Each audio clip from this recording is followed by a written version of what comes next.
In this video, I want to speak about AUD CAD. Now, as usual, to keep the video as educational as possible, first I will be covering the technical aspect of this market, and by the end of the video, by using the combination of these two different types of analysis, we will try to understand where we have the highest probabilities for the next potential move here on this pair. Now, starting from the monthly time frame, what we have is a market which is currently approaching a very strong level of previous monthly resistance, which is now turned support here. Now, as the market is about to test previous resistance turn support, we could expect a potential rejection to the upside. Now, this is also the completion of this W formation to the downside, which is exactly the move that we wanted to see. And from here, the bullish continuation to the upside should start. That is usually how this pattern plays out. Now, if we take our Fibonacci from the low to the high of this impulse, we can notice how the zone that the market is currently testing is also the area that is in between the 50% and 0.618 of the Fibonacci taken on this monthly impulse, which is a quite strong area of monthly demand and support that we could expect this market to potentially reject to the upside.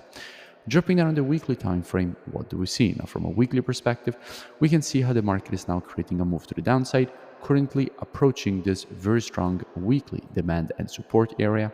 From here, all this move to the upside was created. At the moment, the market is testing the exact same zone, from which there is definitely the possibility to see a potential rejection to the upside. Dropping down on the daily time frame, what do we see? Now, from a daily perspective, we can see how in creating this move to the downside, the market is also printing this overextended M pattern, which, as we can see, is just entering inside of this box, which is the support that we have previously identified on the higher time frames. So we have an M pattern, which is already a bullish pattern, with a market that is entering a support area from which a potential rejection to the upside at this point seems quite possible.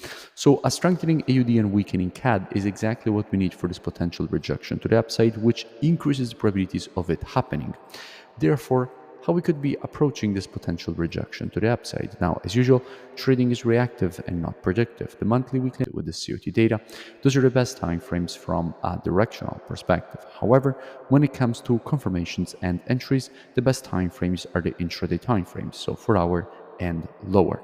Therefore, what we could be doing, potentially also with students, is monitoring price action from an intraday perspective during this move to the downside, waiting for the market to shift from an intraday bearish market as we would have to an intraday bullish market. And if the market would shift from an intraday bearish to bullish market and provide to us one of our valid entries, at that point we could be looking for a potential rejection to the upside for the market to retrace at least to the 0.32 of the Fibonacci taken on this daily impulse.